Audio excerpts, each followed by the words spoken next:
लोग हमें कहते हैं क्या हो गया राजस्थान का अपराध, जिस तरह सर चढ़ के बोल रहा है, जिस तरह भ्रष्टाचार हो रहा है, भ्रष्टाचार की खुली लूट मच रही राजस्थान के अंदर, जिस तरह विधायक कांग्रेस के विधायकों को छूट दे रखी है, जिस तरह की गुंडागर्दी राजस्थान के अंदर चल रही है।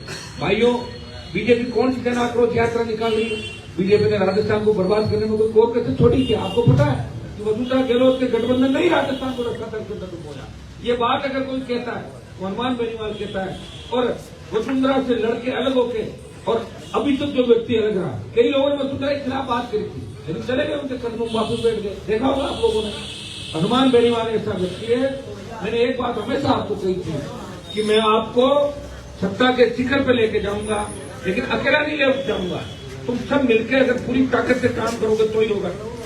मैंने बच्चों के अंदर एक चीज देखी, 15 दिन 20 दिन महीना भर मेरे साथ रहते हैं, तो मेरी जो अच्छाइयां हैं वो तो लेके जाते नहीं, 2-3 बातें लेकर गुस्सा करते हैं, कह रहे हम भी भाई साहब हैंग हो रहे, हम भी हैंग हो रहे। अरे 25 साल हो गई मुझे लड़ते हुए, 30 साल हो गई भाइयों लड़ते हुए, सरकारों से लड़ा।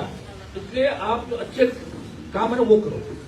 आपको कितना बड़ा भरोसा अगर आरएलपी का कोई पदाधिकारी है, और मैं कह रहा हूं कि आरएलपी के नाम से राजस्थान की सरकार के अंदर बैठे लोग, जब आरएलपी का एक बयान आता है कि राष्ट्रीय लोकतांत्रिक पार्टी आंदोलन करेगी, तो हिल जाती है सरकार। बहुत बड़ी ताकत हमारे पास है, और सबसे ज्यादा नौजवान है राजस्थान में किसी पार्टी के नाम। सबसे बड़ी रैलियों का अगर रिकॉर्ड किसी ने बनाया तो राष्ट्रीय लोकतांत्रिक पार्टी ने 5 से 7 लाख लोगों की संख्या इकट्ठी करके बता दिया कि हम ताकतवर हैं, हम सत्ता के अंदर आएंगे, व्यवस्था को परिवर्तित करेंगे। ये आरएलपी के जवानों की ताकत का एक परिणाम था। भाइयों, इतने कम समय के अंदर 4 साल जिस पार्टी को बने हुए, और 4 साल में जिस पार्टी ने दिल्ली तक प्रधानमंत्री को डरा दिया, 4 साल में जिस पार्टी ने कांग्रेस और बीजेपी के नेताओं की नींद हराम कर दी। कांग्रेस बीजेपी के वो नेता जो अखंड भ्रष्टाचार के अंदर डूबे रहते थे, वो अशोक गहलोत के लिए 5 बजे रेलवे स्टेशन में जाके खड़ा हो जाता था करके, उनको पॉलिटिकल पापा कहने वाले लोग ये कहने लगे कि ये तो गहलोत की प्रायोजित पार्टी है, और बीजेपी के लोग कहने लगे कि ये तो कांग्रेस की बी टीम है, और कांग्रेस के लोग कहने लगे कि आरएलपी भारतीय जनता पार्टी की बी टीम। और मैंने कहा कि दोनों ही सी टीम है कांग्रेस और करेक्ट अपने को सब बातों का ध्यान रखना है। आज क्योंकि अपनी प्रेस कॉन्फ्रेंस है, प्रेस के भाई भी सारे लोग आ रहे हैं, तो अभी आप सब लोग अपनी अपनी बात कहेंगे। मैं और तीनों विधायक एक बार प्रेस कॉन्फ्रेंस में जाके आते हैं, आप यहाँ से भाषण दोगे, मुझे वहां सुनाई चलेगा सारे लोग, और एक एक व्यक्ति पूरी बात करेगा। जिला अध्यक्ष से मेरा आग्रह रहेगा कि जिला अध्यक्ष खाली सुझाव दें, लंबी चौड़ी बात नहीं है, सुझाव 2-5 मिनट का बना सुझाव तक सीमित रहे, क्योंकि अपने को फिर दूसरे कार्यक्रम कर जितने भी और दिनों से आए उन सबसे मेरा आग्रह, जितने भी काम काज जो भी लेके आप मुझे लेके जाएंगे, जितनी मेरी ताकत है उस ताकत से मैं प्रयास भी करूंगा। देखिए, ऐसा नेता आपको नहीं मिलेगा जो स्टेट में गहलोत से लड़ रहा है और फिर भी आपके काम कर रहा है, दिल्ली में मोदी से लड़ रहा है और फिर भी ना नहीं करता, हाँ करूंगा काम आ जाओ, ऐसा मिल नहीं सकता। अपने को पूरी ताकत इस साल अपने को लड़ना है। ये चुनावी साल ऐसा भी है, हमारे साथ रहने वाले लोगों की तरफ कई बीजेपी कांग्रेस के लोग ये भी कहते हैं, अरे यार आप तो बहुत मजबूत हो, आप तो अगर भाजपा लड़ो तो 50,000 जीत जाओगे। कई लोग गलतफहमी के शिकार हो जाएंगे, चक्कर में मत करना किसी को। यही सबसे बड़ी ताकत है, यही सम्मान है, आरएलपी में ही सम्मान है। जो आरएलपी के अंदर बड़ा आगे संगत के आरएलपी बड़ी जो आगे आया, उसका सम्मान इसी पार्टी के अंदर है। कहीं गलती से शरीफ मत हो जाना, नहीं तो बाद में आपको पता है कहाँ जाना पड़ता है, जानते हो ना सारा, दवाई लेनी पड़ती है भाइयों। इस चीज का मैं विशेष रूप से भाइयों के नाते समझा रहा हूँ सबको, ठीक है ना, क्योंकि मेरा तो अनुभव है सारे। अब तो कई लोगों का यहाँ जो पार्टी के अंदर है, जब मैं राजनीति के अंदर जन्म ही नहीं हुआ, 1993 के बाद के कई लोग होंगे, 93 मैं जो पूरे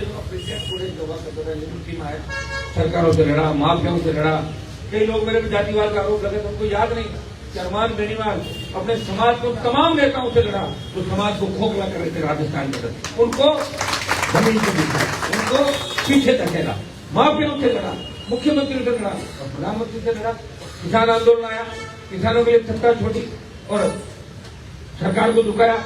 और जब देश का जवान संकट में आया तो कोई देश का एमपी आपके साथ सड़क पर नहीं आया। अग्निपथ को वापस जाने की बात अगर किसी ने करी तो नागौर के सांसद और आरएलपी के आपके भाई ने अग्निपथ को वापस जाने की बात करी, 2 लाख जवानों की रैली जोधपुर में करी। और लोकसभा के अंदर जब भी सत्र चलता है तो अग्निपथ का अगर कोई विरोध करता है तो आरएलपी पार्टी अग्निपथ को वापस लेने की बात करती है, वो सेना को ठेके पर देने का विरोध करती है। पेट्रोल डीजल की चाहे कीमतों की बढ़ोतरी हो, चाहे दूसरे देश के मामले हो, सबसे ज्यादा पुरजोर तरीके से राजस्थान को देश के जवान किसान की बात करी तो राष्ट्रीय लोकतांत्रिक पार्टी ने लोकसभा में अपनी छाप छोड़ी और विधानसभा में तीनों विधायकों को धन्यवाद दूंगा। मैं धन्यवाद दूंगा इंदिरा बावरी को, जो कम पढ़ी लिखी होते हुए जिस तरह के मुद्दे विधानसभा के अंदर उठाती है, जिस तरह की ठेठ अपनी मारवाड़ी बात विधानसभा के पटल पे रखती है, प्रदेश के छोटे भाई नारायण सबको कि हर मामले चाहे लंपी का मामला हो सबसे पहले आरएलपी उठाती है, चाहे रीट का मामला हो आरएलपी उठाती है, चाहे दूसरे भ्रष्टाचार के मामले हो, चाहे ओबीसी की विसंगति का मामला हो। लोग तो बाहर से भाषण देते हैं, खाली पॉलिटिकल माइलेज लेना चाहते हैं, लेकिन हाउस के अंदर उस बात को अगर कोई कहता फ्लोर पे तो राष्ट्रीय लोकतांत्रिक पार्टी हर वर्ग के साथ है, जवान के साथ है, किसान के साथ है, अपराधियों के खिलाफ मोर्चा खोलती है, भ्रष्टाचारियों के खिलाफ आवाज उठाती है। और इसलिए ये आप सबका प्रेम है कि प्रदेश कार्यकारिणी की बैठक बुलाई, लेकिन सब प्यार सारे आगे को अपना परिवार मानते हैं। खूब सारे बच्चे आ गए थे, उनसे भी सबसे अलग बात भी करेंगे सब लोगों से। तो मैं एक बार पीछे करके आता हूँ, अभी देखता हूँ आपने अनुशासन किया, ये भी मुझे देखना है कि मैं जा रहा हूँ और 3 एमएलए जा रहे हैं, आप यहाँ आपको बैठे रहना, ये अनुशासन है, भेजना नहीं किसी को, बैठे रहना, अपना भाषण और कार्यक्रम चालू रहेगा। मैं वापिस जा रहा हूँ। बहुत बहुत धन्यवाद। फिर और लंबी बातें आपके बीच करेंगे। 3 बड़े प्रदर्शन हम लोग कर रहे हैं, मैं आपको बताते जाऊँ। आज के लोग प्रेस कॉन्फ्रेंस है और ये आपात बैठक राष्ट्रीय लोकतांत्रिक पार्टी ने इसलिए बुलाई कि राजस्थान संकट के अंदर है, इस राजस्थान को बचाना है और राजस्थान को बचाने का काम कौन करेगा? नौजवान करेगा। नौजवान किसके साथ है? राष्ट्रीय लोकतांत्रिक पार्टी के साथ है। इसलिए भाइयों, अपनी ताकत हमें राजस्थान सरकार को दिखानी है। बजरी को लेके बाड़मेर में आज 90 दिन के लगभग हो गए, पूरे प्रदेश के अंदर जितने बजरी माफिया हावी, बजरी माफिया तो कांग्रेस और भारतीय जनता पार्टी के नेताओं के साथ 7 स्टार होटलों में दिखता है। तो मुख्यमंत्री चाहे वसुंधरा हो चाहे गहलोत, उनके करीबी लोगों के बजरी माफिया बहुत नजदीक है। कौन बजरी माफिया? आप भी जानते, एक व्यक्ति बजरी माफिया है तो बीजेपी का टिकट भी मांग रहा है और कांग्रेस का टिकट भी मांग रहा है, क्योंकि कांग्रेस में भी चलती है, बीजेपी भी चलती है। पूरे राजस्थान में बजरी को लेकर त्राईमाम मछली जो 7-8 हजार का ट्रक आता था तो 40 हजार का ट्रक आ रहा है। कौन सुनवाई करेगा इस राजस्थान की? मैंने ऐसे नेता भी देखे राजस्थान के अंदर जो आंदोलन की बात करते हैं और फिर सौदेबाजियां कर लेते हैं राजस्थान को। बहुत से नेता देखे मैंने राजस्थान में।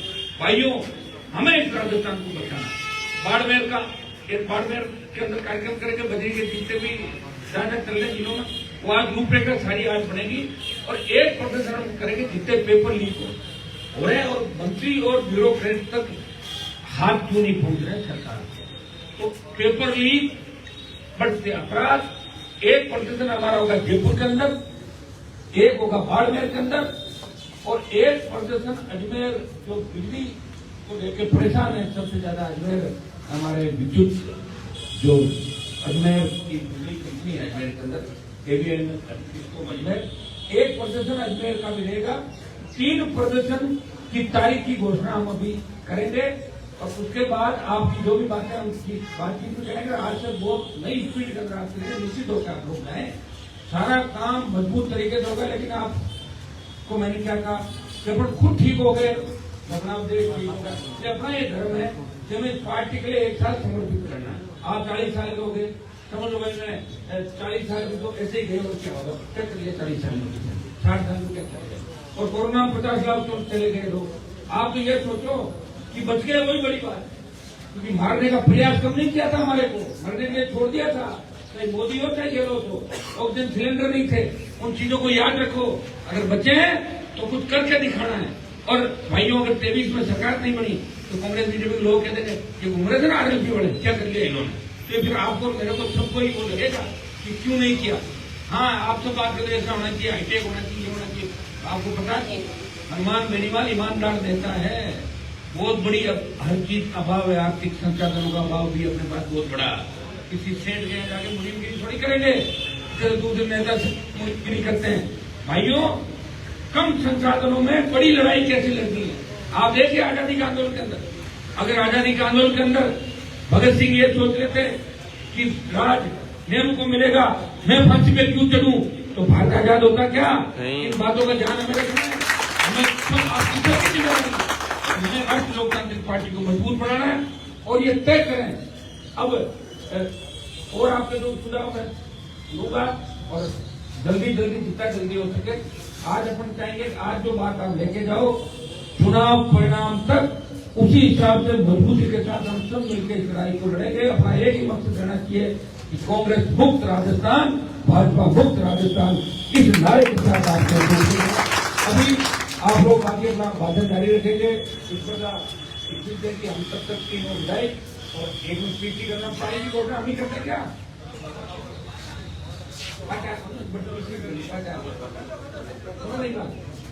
तुम्हें लेकिन नहीं ताकत की थी। अगर 5, 7, 6 दिन का टाइम दोगे तो भी जयपुर में प्रदर्शन करना है और 2 दिन का तो भी करना है। वो तो आगे की और क्या है, क्या तो कल ही करना है, करना है। इसके लिए रेडी रहो, तारीख मैं लेके आ रहा हूँ, ठीक है ना। तीनों हम तुम्हारे साथ हैं, हम तुम्हारे साथ हैं।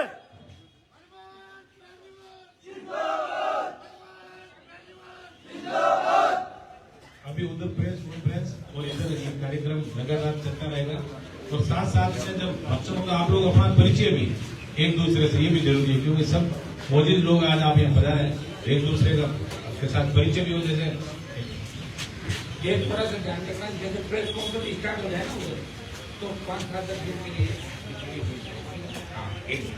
तब तक आज पूरे शाम तक यही है, खाना खाएंगे, बातें करेंगे, ठीक है ना, और काम भी करेंगे। बहुत बहुत धन्यवाद भाई साहब। आपने जैसा बताया उन बातों का हम मनन करेंगे, ध्यान करेंगे और जब भी